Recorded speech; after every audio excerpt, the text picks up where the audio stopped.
শাড়িটা পরে নাও কুঞ্জ, আর তাড়াতাড়ি নিচে নেমে আসো, সবাই তোমার জন্য অপেক্ষা করছে। না গেলে হয় না মা? না, কারণ তোমার যাওয়া না যাওয়ার উপর অনেক কিছু নির্ভর করছে কুঞ্জ। মা, ওখানে গেলে আমায় খেলনা পুতুল হতে হবে, তা জেনেও কেন তুমি আমায় ওই জায়গায় যেতে বলছো? কারণ এতেই সবার মঙ্গল। কই হলো নাকি মা বেটির কথা? হলে নিচে নামেন দয়া করে। দুনিয়ার সব কাম মনে হয় খোদা আমার কপালেই দিয়ে রাখছে। কুঞ্জলিকা তার মায়ের কথার মধ্যে নিচ থেকে চিৎকার করে কথাগুলো বললেন কুঞ্জলিকার চাচি শাকেরা বেগম। মা, ওই মহিলাকে এইভাবে কথা বলতে নিষেধ করো। গত 1 মাস পর্যন্ত তার ফাউল কথা শুনতে শুনতে মেজাজ খারাপ হয়ে গেছে আমার। কখন কি করে বসবো তার ঠিক নেই। তাদের দোষ কি বল? তোর বাবা হুট করে গায়েব না হলে এমন হতো না। তার উপর ব্যাংকের টাকা সব নিয়ে সে হাওয়া। আমি কিভাবে কি করব বল? তাই তো তোর চাচার বাড়িতে এলাম, কিন্তু তারা এই 1 মাস আমাদের সহ্য করতে পারছে না। তোকে বিয়ে দিতে উঠে পড়ে লেগেছেন। আজব দুনিয়া মা। শাকের চাচাই কিন্তু কয়েক মাস আগে 1 লক্ষ টাকা নিয়েছিল আমাদের থেকে।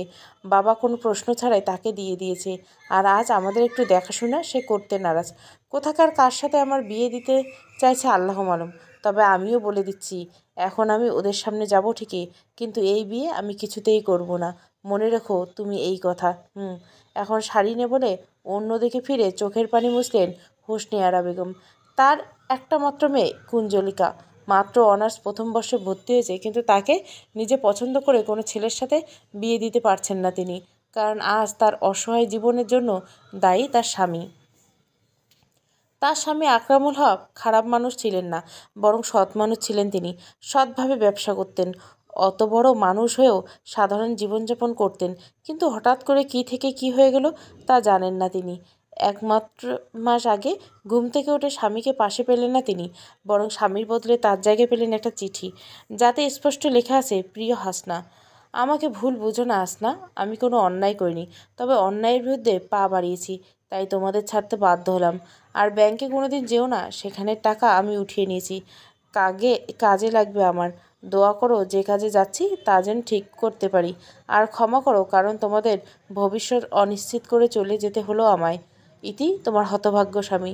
চিঠিটা পাওয়ার পর হতভম্ব হয়ে গিয়েছিলেন তিনি।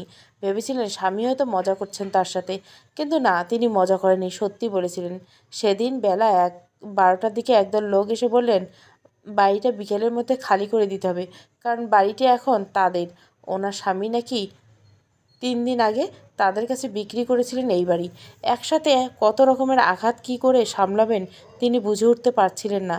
তবে তার মেয়ে সকল ঘটনা দেখে কয়েক মুহূর্তের মধ্যে নিজেকে সামলে নিয়েছিলেন এবং মায়ের হাত ধরে বেরিয়ে এসেছিলেন সে বাড়ি থেকেই। আবারও চোখের পাতা ভিজে এলো তার। মেয়ের কথায় পুরনো স্মৃতি থেকে বেরিয়ে এনে চোখের পানি আঁচল দিয়ে মুছলেন।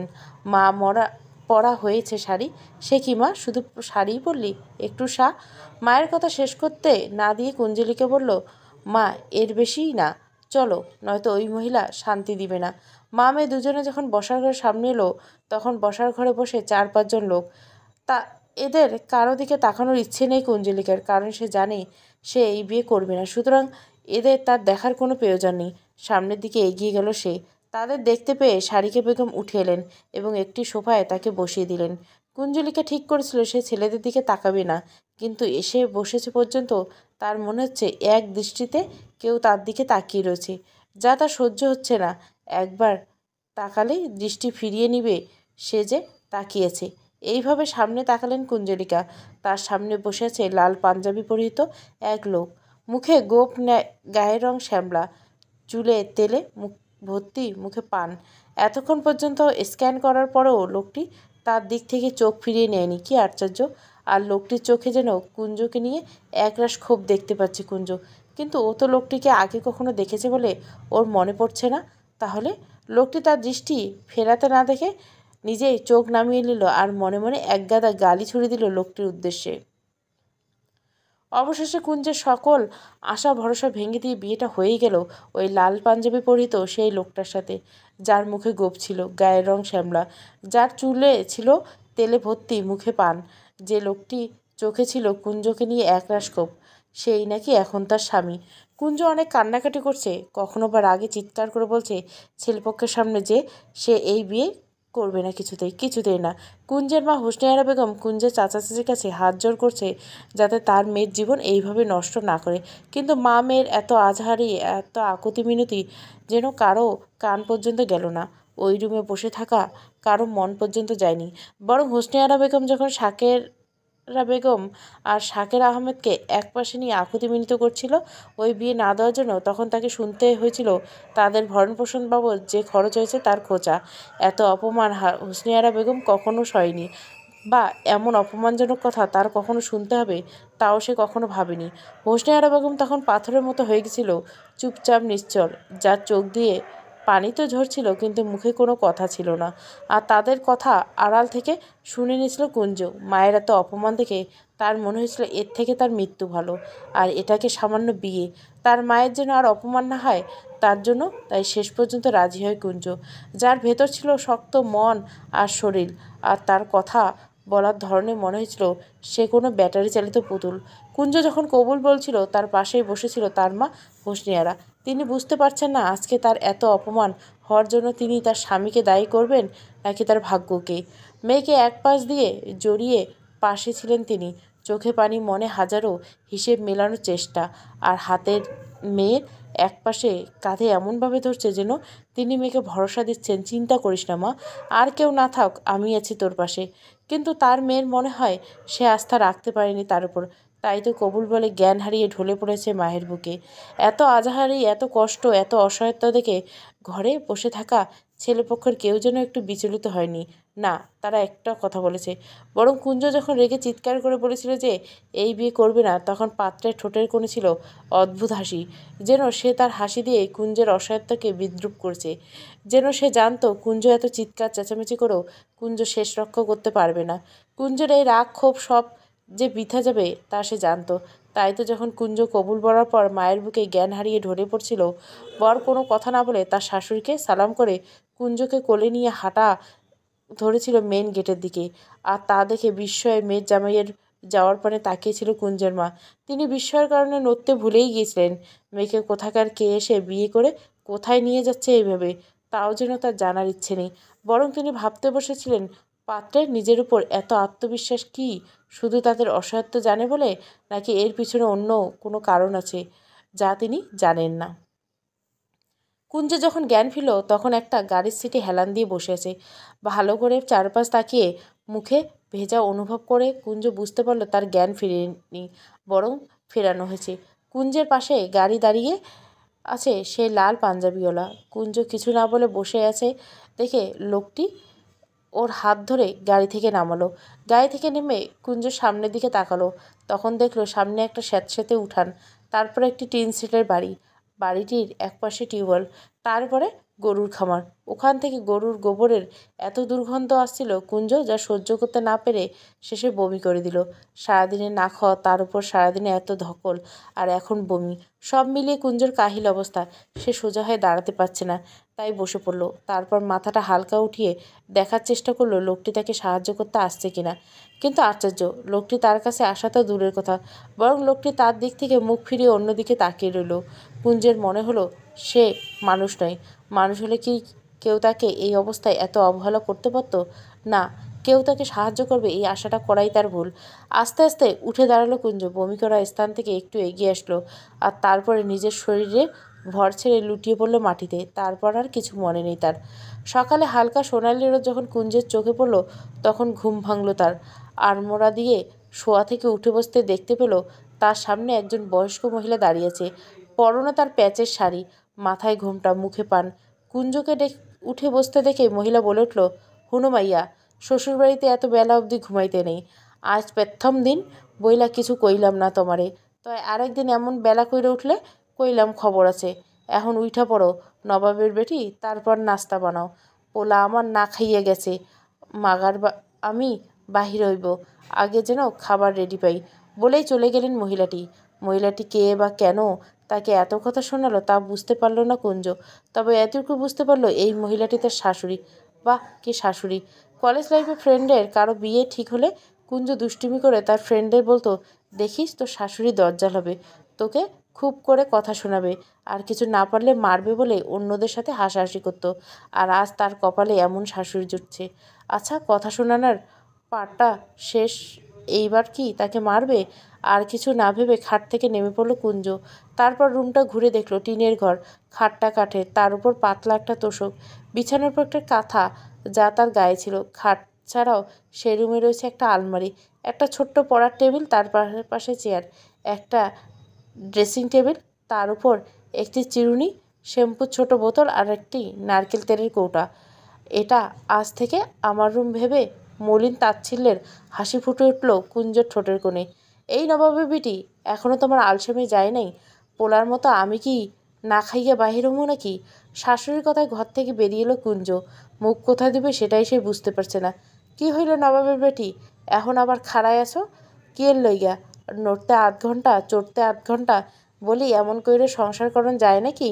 আমার মায়েরে বলিহারি যাই, মায়েরে কিছু শিখায়নি, আমার রাজপুত্রের মতন পোলার গলায় ঝুলাই দিছে। রাজপুত্র? এত এত কথা শুনে কুঞ্জের ইচ্ছা করছিল কিছু কথা শুনিয়ে দিতে মহিলাকে, কিন্তু না, এই মহিলার সাথে তর্ক করতে গিয়ে নিজের মান সম্মান নষ্ট করার বিন্দুমাত্র ইচ্ছে নেই কুঞ্জর। তবে তার শেষ কথায় এত কষ্টের মতো হাসি পেল কুঞ্জের। রাজপুত্র, ওই ভুঁড়িওয়ালা পানখোর, মাথায় তেলে ভর্তি, লাল পাঞ্জাবিওয়ালা রাজপুত্র? হাস্যকর। ওই মেয়ে খাড়াও থাইয়া এমন মুখ কুচকাও কেন? যাও মুখ ধুইয়া আসো। কোথায়? মায়ে তুমি কানা নাকি? আমার অত সুন্দর টিউবওয়েল তোমার চোখে পড়ে না? যাও ওখানে গিয়ে মুখ ধো। টিউবওয়েলের দিকে তাকালো কুঞ্জলিকা। তারপর তার রাতের কথা মনে করলো। আস্তে আস্তে বাড়ির উঠানে নেমে এলো সে। এগুলো টিউবওয়েলের দিকে হাত ধোয়া শেষে শাশুড়ির সামনে গিয়ে দাঁড়ালো কুঞ্জ। কুঞ্জের দিকে তাকিয়ে তার শাশুড়ি আবার বলে উঠল, হুনো মাইয়া, এক কথা বারবার কন আমার পছন্দ না, তাই একেবারে কমু, মন দিয়ে হুনো। তুমি যেহেতু এখানে নতুন, তোমার জানা দরকার কোথায় কি আছে। এইটা পাকঘর, আর ওই যে ঘরের ওই পাশ হইল গিয়ে বাথরুম, তার পিছনে পুকুর আছে, সেখানে গোসল করবা। আর সকাল সকাল ঘুম থেকে উঠবা, নাস্তা বানাইবা, আমারে খাওয়ান দিবা। পোলা আমার বহুত ব্যস্ত, তাই বহুত সকালে বাড়ি থেকে বাইর হয় আর আসে রাইতে। তোমার তার জন্য অত ভাবতে হইব না। তুমি শুধু আমার দিকে নজর রাখবা। আমি যদি তোমার উপর খুশি থাকি, আমার পোলাও খুশি হইব। আর যদি রাখো তো আমার পোলা কিন্তু তোমারে ছাড়বো না কইলাম। আমার পোলা বড়ই মা ভক্ত, বুঝো? কুঞ্জ শুধু শাশুড়ির দিকে তাকিয়ে তার কথাগুলো হজম করতে চেষ্টা করছে, আর ভাবছে এটাই কি না তার নিয়তি? অন্যদিকে কুঞ্জর মা তার উত্তর পেয়ে গেছেন কেন ছেলেটার মধ্যে এত আত্মবিশ্বাস ছিল। কারণ সে 70,000 টাকা দিয়েছিল কুঞ্জের চাচা সাকর কুঞ্জকে বিয়ে করানোর জন্য। শুনে তিনি স্তব্ধ। তার মেয়ের মূল্য 70,000 টাকা? সব থেকে বড় কথা হলো, তার মেয়ে কি বেচা কেনার কোনো পণ্য? এই শাকের কি করে পারলো তার মেয়েকে বিক্রি করতে?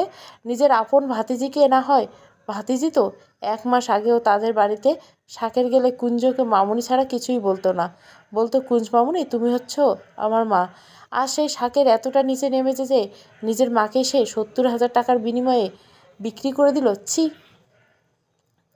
কুঞ্জের বিয়ে আজ 3 মাস হলো। এই 3 মাসে জীবনে যা কুঞ্জ কল্পনা করেনি, তা করতে হবে বলেই কল্পনা করেনি, তাই তাকে দিয়ে করিয়েছে কুঞ্জের শাশুড়ি।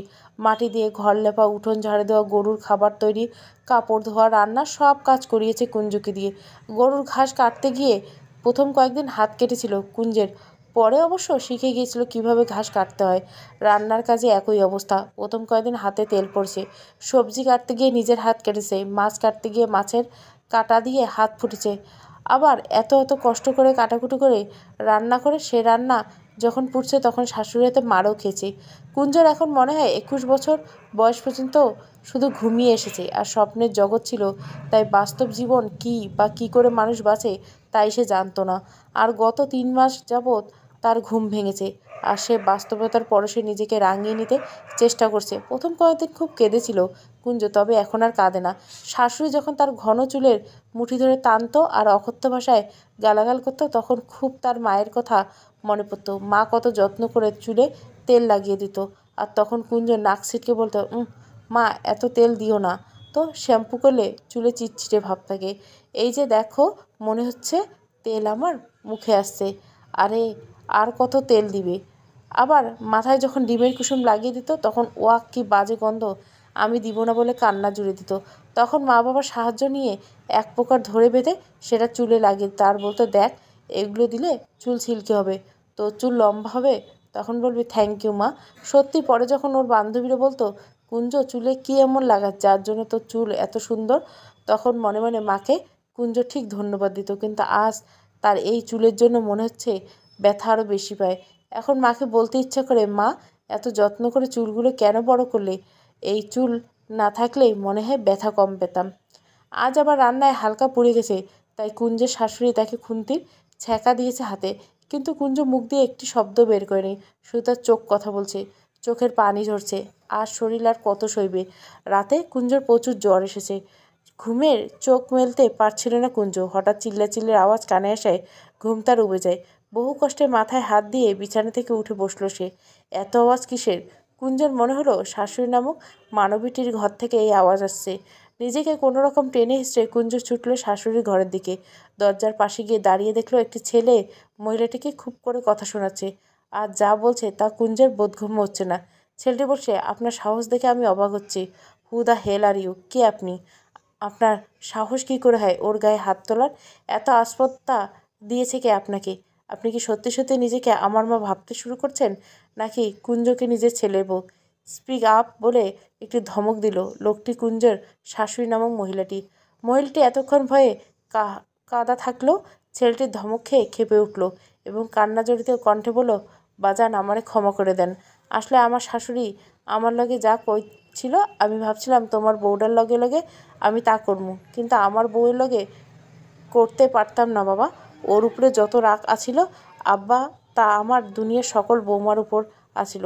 হের লইগে আপনার বউয়ের উপর আমি আমার রাগ ঝাইরে ফেলছি আব্বা, ভুল কইরা আমারে মাপ কইরে দেন আব্বা, আর এরকম হইবে না। ছেলেটি বলে উঠল, আর এরকম হবে না? আরে আর এমন করার সুযোগ আপনি পেলে হবে তো? আজ যদি আপনার বয়স না হতো তবে আপনাকে আমি পুলিশে দিতাম। আমি এতদিন ছিলাম না, আপনাকে বিশ্বাস করে মায়ের পরিচয়টা দিয়ে মেয়েটাকে আপনার কাছে রেখে গিয়েছিলাম। আর আপনাকে তো আমি বলেই কাকে যেন ফোন করলো ছেলেটি। হ্যাঁ, লতিফ। অপর পাশে কী বলছে কিছুই শোনা যাচ্ছে না।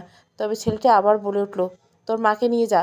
তোর ওই দজ্জাল বউ তোর মায়ের জন্য ঠিক আছে না? আমি এক্ষুনি বেরিয়ে যাব ওকে নিয়ে। তুই চাইলে তোর বউকে নিয়ে এখানে চলে আয়। ফোন রেখে ছেলেটি দরজার দিকে তাকিয়ে রইল কয়েক সেকেন্ড, চুপ করে রইল। আর কুঞ্জ ছেলেটির দিকে এক দৃষ্টিতে তাকিয়েছে। ছেলেটিকে চেনা চেনা লাগছে, কোথায় যেন দেখেছে। আর কিছু ভাববার আগে ছেলেটি বলে উঠল, এত অধৈর্য আসে কোত্থেকে তোমার? টিভি সিরিয়ালে আদর্শ বউ হওয়ার ইচ্ছে ছিল নাকি? কুঞ্জ কী বলবে কিছুই বুঝতে পারে না, শুধু চেয়ে আছে ছেলেটির দিকে। কিছুক্ষণ আগে কুঞ্জকে এক প্রকার টেনে বাড়ির উঠোনে থাকা একটি আরেক বসালো ছেলেটি। কুঞ্জ যতবার জানতে চেয়েছে কে আপনি, ততবার বলেছে তোমার বর। আর কুঞ্জ বলেছে কিভাবে সম্ভব? লোকটি তখন বাঁকা হেসে বলল, everything is possible and love at war. Calling বেলের শব্দে মিসেস মুনতাহিনা পেপার পড়ার ব্যাঘাত ঘটল। বেশ বিরক্ত হয়ে তিনি তার কাজে সাহায্যকারী মুচকিকে ডাকলেন, খালাম্মা মুরগি কাটি কষ্ট করে একটু আপনি খুইলে দেন। সাহায্যকার মুখে এহেন কথা শুনে মুনতাহিনা অবাক হলো, কারণ তিনি জানতেন কাজে ব্যস্ত থাকলে মুচকি এমন কথাই তাকে বলতে পারেন। দরজার কাছে যেতে যেতে মনে মনে বললেন, বেশি আদর দিয়ে দিয়ে তোকে মাথায় উঠাইছি রে মুচকি, তার জন্য এখন আমার মহাকাশ নিয়ে আর্টিকেলটা শান্তিতে পড়তে পারলাম না। তোকে শাস্তি পরে দিব মুনতাহিনা। গিয়ে দরজা খুললেন। দরজার ওপাশে দাঁড়িয়ে তার সুপুত্র গুঞ্জন, কোলে একটি মেয়ে। মুনতাহিনা মেয়েটির দিকে কতক্ষণ তাকিয়ে রইলেন, মনে হচ্ছে কোনো ফুল মলিন হয়ে রয়েছে তার সামনে। হঠাৎ গুঞ্জনের কথায় তার ধ্যান ভাঙল। Mom, do you think your daughter in law very much slim? But you are wrong, I can carry her. বেয়াদব ছেলে, তোকে তোর এই পিচ্চিকাল থেকে মার্শাল আর্ট শিখিয়েছিলাম কেন, জিমে পাঠিয়েছিলাম কেন? এই যে তোর হাট 6 ফুট 2 ইঞ্চি, ওজন 75 কেজি, এতে লাভটা কী হলো? যদি নিজের এই 52 কেজি বউকে না কোলে তুলতে পারিস, তুই না পারলে আমায় দে, আমি ঠিক কোলে নিতে পারবো। যদিও একটি কোমরে ব্যথা, এই যা, সমস্যা নেই আমার, বউ আমাকে দে। ও মম, ইউ আর সাজ এ ড্রামা কুইন। জাস্ট একটু কি বললাম অমনি অমনি তোমার এত কথা শুনতে হবে? আমাকে প্লিজ মম একটু সাইড দাও, তোমার বৌমাকে নিয়ে ভেতরে যাই। আমি এত কথা কোত্থেকে বললাম? শুধু তোকে তোর কথার জবাব দিলাম। আচ্ছা শোন, ওকে এই পর্যন্ত কয়বার কোলে নিলি রে বাবা? 2 বার। বাট মাই গুড লাক, যতবার তোমার এই বৌমাকে কোলে নিই ততবারে সে অজ্ঞান থাকে নয়তো ঘুমায়। ভাইজান এখন ঘুমায় নাকি অজ্ঞান? মুচকি এখন কেন উঠে আসলি? যা ভাগ, মুরগি কাট গিয়ে। মুচকি তার সামনে ইঁদুরের দাঁতগুলো বের করে বলল, খালাম্মা মুরগি কাটুন তো শেষ। মুনতাহা চোখ রাঙিয়ে তাকালো তার দিকে। মুচকি তাতে ভয় না পেয়ে বরং দ্বিগুণ উৎসাহ নিয়ে জোরে জোরে কুঞ্জনকে বলল, কর না ভাইজান, হুনবাদ চাই। কুঞ্জন তখন সিঁড়ি বেয়ে উপরে উঠতে উঠতে বলল, আগেরবার জ্ঞান ছিল আর এইবার ঘুম। Now stop shouting. কুঞ্জলিকা ঘুম ভাঙল, কিন্তু চোখ খুলল না। মনে হচ্ছে কত বছর পর একটু আরাম করে ঘুমাতে পারছে। নরম বিছানায় গায়ে তুলতুলে কম্বল। হঠাৎ কুঞ্জের মনে হলো এটা কিভাবে সম্ভব। সে তাড়াতাড়ি উঠে বসলো শোয়া থেকে। আশেপাশে তাকিয়ে বোঝার চেষ্টা করলো কোথায় সে। আরে, মেয়ে এত লাফ দিয়ে শোয়া থেকে উঠে ঠিক না। দুম করে শোয়া থেকে উঠে বসার কারণে পায়ের রক্ত যেতে দেরি হয়। এতে করে রক্তচাপ হুট করে আশঙ্কাভাবে কমে যেতে পারে। এতে কিছুক্ষণের মধ্যে মাথা ঘোরানো বা বিহম্বল ভাব হতে পারে। রক্তচাপ বেশি কমে গেলে তার মৃত্যুর কারণ হতে পারে। কুঞ্জ হাঁ করে তাকিয়েছে তার সামনে দাঁড়ানো মানবীর টিকে রেখে। কুঞ্জকে এইভাবে তাকিয়ে থাকতে দেখে মহিলাটি তার একদম সামনে এসে দাঁড়ালেন আর বললেন, মামুনি, কি বললাম বুঝতে পারিনি?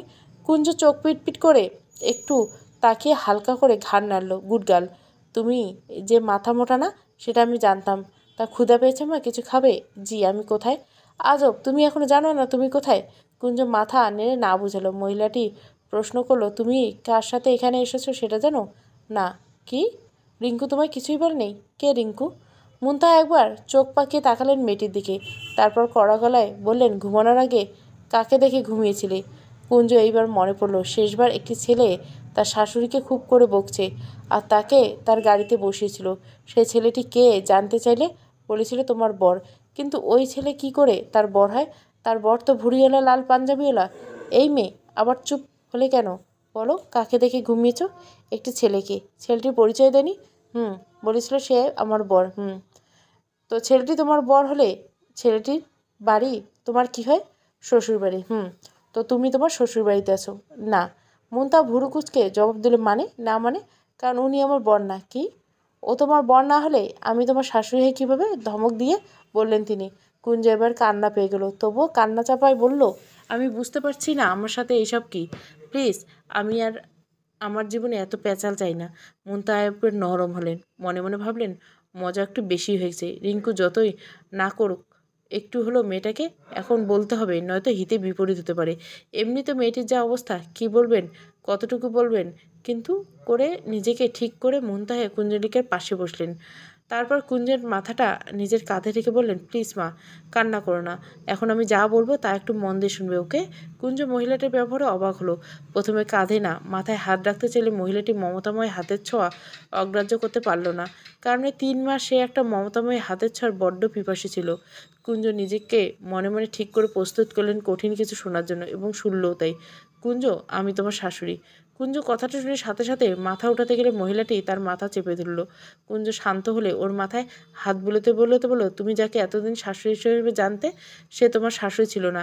সে শুধু একটু চরিত্র ছিল তোমাকে রক্ষার ক্ষেত্রে। কিন্তু সেও যে তোমার জন্য ক্ষতিকারক হবে তা আমরা কেউই বুঝতে পারিনি। এতদিন আমারই তোমার সাথে থাকার কথা ছিল, কিন্তু হঠাৎ আমার ডায়াবেটিস বেড়ে যাওয়ায় আর রক্তশূন্যতা দেখা যাওয়ার কারণে রিঙ্কু আমাকে ওই পরিবেশে রাখতে চায়নি। তাই আমার বদলে ওর বিশ্বস্ত বডিগার্ডের মাকে তোমার শাশুড়ি হিসেবে রাখেন। তবে মহিলা যে তোমার সাথে এমন করবে তা আমার কারোর ধারণা ছিল না। আসলে তোমাকে বিয়ে যেদিন করেছে সেদিন রিঙ্কু ব্যবসার কাজে লন্ডনে যেতে হয়েছিল আর আমি হাসপাতালে ছিলাম, তাই তোমার খবর নিতে পারিনি। 3 দিন হলো আল্লাহর রহমতে আমি সুস্থ, আর গতকাল রিঙ্কু এসেছে তাই তোমাকে দেখতে গিয়েছিল। একটু থেমে মুনতাহা আবার বললেন, তখন তুমি ঘুমাচ্ছিলে। তোমাকে কাঁথা পরাতে গিয়ে রিঙ্কু তোমার হাতে ছ্যাঁকাটা দেখে ফেলে। এরপর তোমার গায়ে জ্বর সেটাও খেয়াল করে। যদিও তোমাকে আরও পরে আনার কথা এখানে, কিন্তু তোমার শরীরের এই অবস্থা দেখে রিঙ্কু আর তা করতে পারেনি। আবারও একটু থামলেন মুনতাহা, তারপর করুণ স্বরে বললেন, সরি মা, আমরা আসলে বুঝতে পারিনি ওই মহিলা এত বড় বিশ্বাসঘাতকতা করবে। কুঞ্জ বললেন, আন্টি, এই রিঙ্কুটাকে? ওরে খোদা, নিজের জামাইয়ের নাম জানে না। কুঞ্জ অবাক হয়ে দরজার দিকে তাকালো আর মুনতাহা চোখ পাকিয়ে চিবিয়ে চিবিয়ে বললেন, সব কিছু তোর নাক না গলে হয় না রে মুচকি। মুচকি আবারও তার ইঁদুরের দাঁত বের করে হাসতে হাসতে বলল, না খালাম্মা, নাক কান আমার মেলা বড্ড হয়ে যাইতেছে।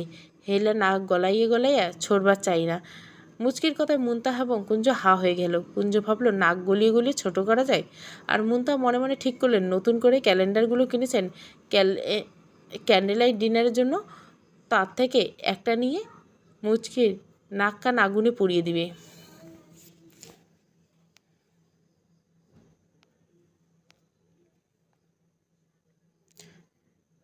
ভাবি, ভাইজানের নাম রিঙ্কু আর আমার নাম মুচকি। কুঞ্জ আনমনে বলল, মুচকি কারো নাম হয়?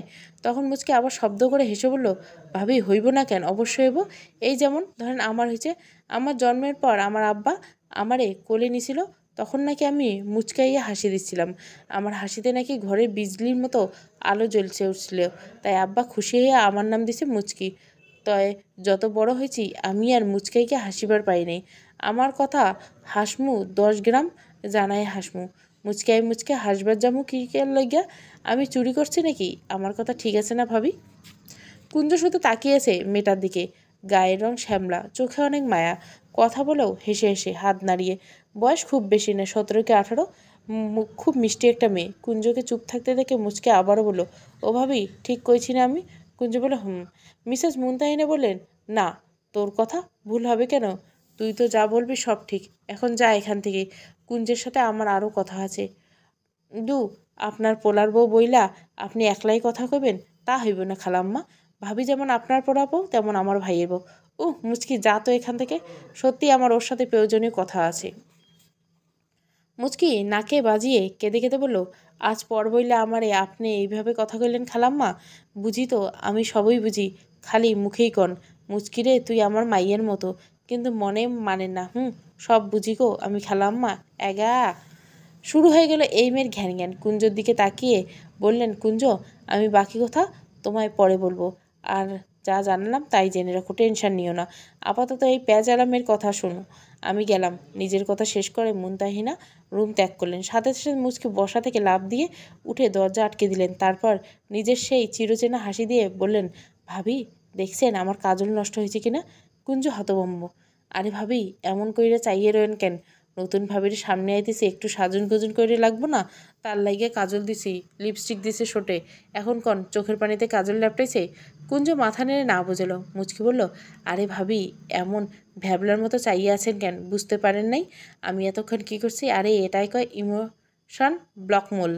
আমি মাঝে মাঝেই করি খালাম্মারে, তারপর খালাম্মা সব মাইনে লাই। হ্যাঁ হ্যাঁ। কুঞ্জ কথাটা ইমোশনাল ব্ল্যাকমেল হবে। মুচকি মনে হয় কথাটাতে অপমান বোধ করলো। বলল, ভাবি আপনি কি ভাবছেন আমি ইংরাজি জানি না? আপনি জানেন আমি কত ইংরাজি জানি, শুনবেন কয়টা শব্দ? কই খারান। বলেন হাতের আঙ্গুলের কর গুনতে গুনতে মুচকি শুরু করলো, yes, no, very good, shut up, get out, stop shouting, leave me alone, stupid, thank you, sorry, welcome. একটু দম লইয়া খারান, তারপর আরও কমু। মাথা চুলকাতে চুলকাতে বলল মুচকি। মুচকির কথায় ভাবভঙ্গি দেখে কুঞ্জের মনে যত পাহাড়ের প্রশ্ন ছিল, যত দ্বিধা ছিল, মনে যত সংশয় ছিল, সব এক পাশে রাখলো। ঠিক করলো এইসব পরে ভাবা যাবে, এখন মুচকির সাথে সময়টা উপভোগ করবে। এতক্ষণ কুঞ্জ এটা বুঝে গেছে, মুচকি থেকে সে পাবে চরম বিনোদন কয়েকটা মুহূর্ত, যার জন্য গত 3 মাস সে ছটপট করছিল। কুঞ্জ বলল, আরে বাবা, তুমি তো অনেক ইংরেজি জানো মুচকি। আমি তো নিজেই জানি না এতগুলো ইংরেজি শব্দ, তা কোথা থেকে শিখলে এই শব্দগুলো? মুচকির চেহারা খুশিতে চকচক করছে, মনে হচ্ছে কোনো বড় পরীক্ষা দিয়েছে, সে তাতে বিশাল নাম্বার পেয়েছে। গর্বের শেষে বলে উঠল, আমার আর কে শিখাইব, আমি তো নিজেই জন্যই নিজেই 100। তাই ভাইজান যখন আমারে এগুলো কইতো, আমি তখন শিক্ষায় লুকছি। কন ভাবি, খালি হুনেন না, ভালা পাইছি না আমি? মুচকি ভাবিটাকে কুঞ্জের মনে আবারও প্রশ্ন উঁকে দিল। বিয়ের দিনে দেখা বরের সাথে তার এখনকার বরে কোনো মিল পাচ্ছে না। কি হচ্ছে তার সাথে? আর আন্টি বা কিসের ক্ষতির কথা বলেন? কুঞ্জ ভাবনায় পড়ে গেল। এদিকে মুনতাহা নিজের রুমে এসে ঢোকার সাথে সাথে তার দরজা বন্ধ করে দিল গুঞ্জন। মুনতাহিরা বললেন, রিঙ্কুর সমস্যা কি? এইভাবে দরজা বন্ধ করে গেল। গুঞ্জন একটু মায়ের দিকে তাকিয়ে থামলো, তারপর হাত ধরে মাকে রুমে থাকা সোফায় বসিয়ে তার পাশে বসলো। তারপর বলল, মম, আমি তোমায় বারবার বলছি কুঞ্জকে কিছু বলবে না, তবু কেন তুমি বলতে গেলে? মুনতাহা ছেলের দিকে একটু তাকিয়ে বললেন, আমি এখনও তেমন কিছুই বলিনি রিঙ্কু, যতটুকু বলছি ওর ভালোর জন্য বলছি। দেখ, তুই ওকে কিছু বলতে নিষেধ করছিস, তা ওর ভালোর জন্য, কিন্তু একবার ভাব, এই 3 মাসে মেয়েটার উপর মানসিক শারীরিক কত রকমের চাপ গেছে। তার উপর এখন ওর জ্বর, হুট করে আবার নতুন পরিবেশ, নতুন মানুষদের সাথে পরিচিত হওয়া, সব কিছু মিলিয়ে ওর ব্রেনে কী পরিমাণ চাপ পড়ছে তুই বুঝতে পারছিস? এখন যদি ওর কিছু হয় তার দায়ভার তুই নিতে পারবি? যার ভালোর জন্য তুই এত কিছু করছিস, সেই যদি অসুস্থ হয়ে পড়ে তুই নিজে ঠিক থাকতে পারবি? তাছাড়া যাকে কথা দিয়েছিস কুঞ্জকে নিরাপত্তায় রাখার, তাকে দেওয়া সে কথা রাখতে পারবি? গুঞ্জন বলে উঠল, কিন্তু মা, কুঞ্জ যদি সব জানতে পারে ওকে ঠিকভাবে রাখা পসিবল হবে না। আমি তোকে আবারও বলছি, ওকে আমি তেমন কিছুই বলিনি রিঙ্কু। ওকে শুধু বলেছি তুই ওর বর আর আমি ওর আসল শাশুড়ি। গুঞ্জন ওর মায়ের কথাগুলো ভাবলো, এরপর কিছু একটা ভেবে বলল, তুমি ওকে আমার নাম কি বলছো রিঙ্কু? মুনতাহা আবার বলল, তোকে আমি যে নামে ডাকি সেই নামটাই বলছি। কেন? গুঞ্জন তার মুখে বাঁকা হাসি রেখা টেনে বলল, ওকে মন, এর বাইরে আর কিছু বলতে যেও না। ওর মাথায় যাতে কম প্রেশার হয় তার ব্যবস্থা করব আমি, তবে তার আগে আমি নিজে একটু ওর মগজ ধোলাই করব বলে ঠোঁটের কোণে লাগা হাসিটা বিস্তৃত করে মুনতাহিনের রুম ত্যাগ করল গুঞ্জন ওরূপে রিঙ্কু। ছেলেটার এই হাসি সম্পর্কে মুনতাহা ভালোই অবগত। ছেলের মনে যে শয়তানি কিছু চলছে তা তিনি বুঝতেই পারছেন, কিন্তু চলছে কি? ঘরের দরজার আওয়াজে মুচকি উঠে দাঁড়িয়ে বলল, ক্যাডারে? দরজার ওপাশ থেকে কোনো কথার আওয়াজ শোনা গেল না, বরং দরজার আঘাতে জোরে করা হলো। মুচকি দাঁত কিরমির করতে বলল, যদি বিনা কারণে হুদায় কেউ আছো যার তার খবর আছে। বুঝেননি ভাবি আমি, কিন্তু ভাইজান ডরায় না বলে দরজাটা খুলে দিল। এমা, আপনি কেডা? লোকটার মুখে কিছু বলল না, শুধু হাতের ইশারা করলো মুচকিকে ঘর থেকে বেরোতে। তা দেখে মুচকি বলল, ও মাগো, বেগানা পুরুষ আপনি, কথা কইতে পারেন না ভালো কথা, কিন্তু এই রুমে কিল্লাইগা ভাগেন বলে চিৎকার করলো। বলল, ভাইজান গো, এই বেটা আপনার বউয়েরে ঘরে ঢুকে যায়। ও ভাইজান কই? আপনি আর কিছু বলতে পারলেন না। তার আগে মুচকির হাত ধরে টেনে রুম থেকে বের করে দিল লোকটি, তারপর ঘরের মধ্যে ঢুকিয়ে দরজা আটকে দিল। এদিকে মুচকি জোরে জোরে দরজা ধাক্কাতে আর বলতে, ওই শয়তান বেটা, বাইর হও আমার ভাবির রুম থেকে, বাইরে বাইরে। ও খালাম্মা, আমার ভাবিরে কোনানে আপনারাই সর্বনাশ হয়ে গেল। মুচকির এহেন চিৎকারে দৌড়ে এলেন মিসেস মুনতাহিনা। তারপর বললেন, কি হয়েছে, চিৎকার করছিস কেন? খালাম্মা, লাল পাঞ্জাবি বলল, এক বেটা ভাইজানের ঘরে ঢুকে গেছে। ঘরে ভাবি একলা, খালাম্মা কিছু করেন আপনি। মিসেস মুনতাহিনা যা বোঝার বুঝে গেছে। ছেলের মুখে বাঁকা হাসি আর কুঞ্জের মগজ ধোলাই দেওয়ার কথা, দুয়ে দুয়ের মধ্যে 3.5 মিলাইতে পেরেছেন তিনি। আর আধা পরে বললেন, আপাতত ওই মুচকির চিউচিউ থামাতে হবে। তিনি মুচকির হাত ধরে রুমের সামনে থেকে নিতে নিতে বললেন, তোর ভাবি একদম নিরাপদে আছে, তাকে নিয়ে ভাবতে হবে না তোর। তুই বরং আজ কালোজাম কীভাবে বানাবি সেটা ভাব। কুঞ্জ খাবে বসেছিল, কিন্তু যখন মুচকি কেউ রুমের বাইরে টেনে বের করলো তখন দৌড়ে ছুটে আসছিল সে, কিন্তু তার আগে লোকটি দরজা বন্ধ করে দিল। লোকটি দেখে কুঞ্জ মূর্তির মতো দাঁড়িয়ে গেল। মুখে বলল, আপনি? লোকটি গম্ভীর মুখ করল, হ্যাঁ আমি। চিনতে পারোনি? নিজের স্বামীকে চিনতে পারছো না তুমি? কুঞ্জের মনে হলো চারপাশ ঘুরছে। আচ্ছা, ভূমিকম্প হচ্ছে কি? ও কি এখন পড়ে যাবে? না পড়লে ওর সোজা হয়ে দাঁড়াতে পারছে না। উত্তর জানতে হবে না জানা প্রশ্নে।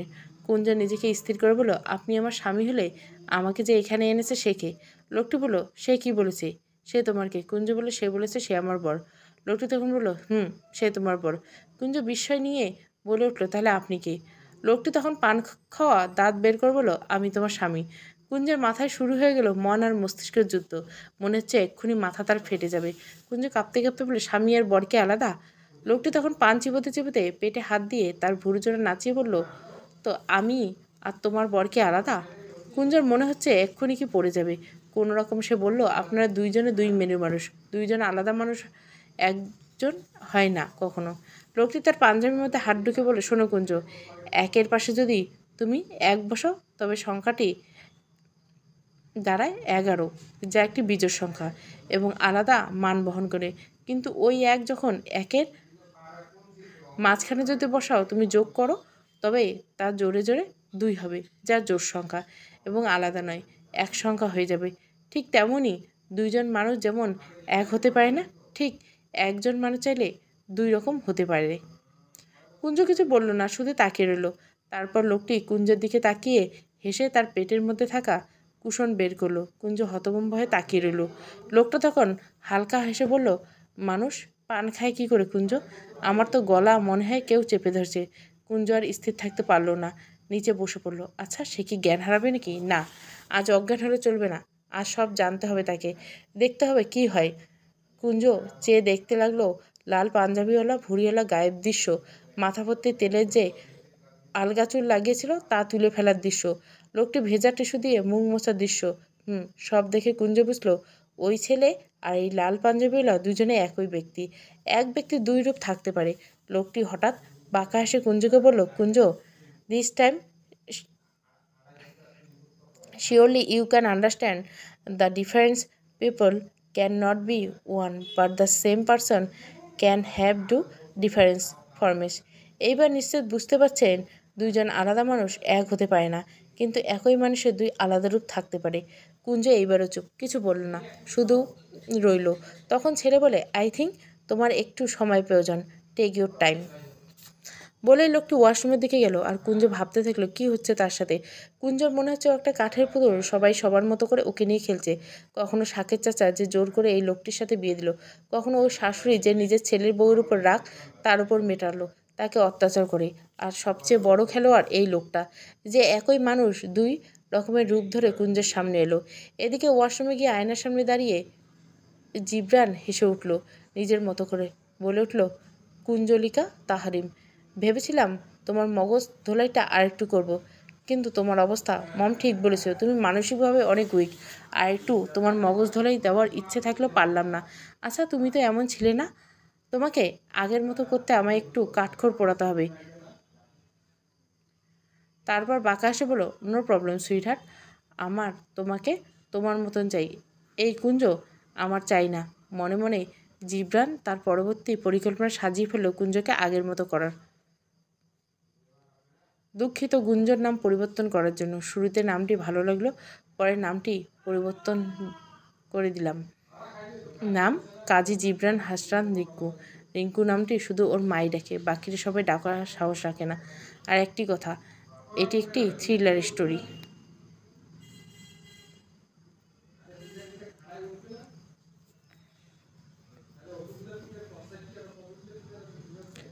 কুঞ্জলিকা প্রথম পর্ব, আর একটা পর্ব আসবে। ভালো লাগলে অবশ্যই লাইক, শেয়ার এবং সাবস্ক্রাইব করবেন। Thank you for watching.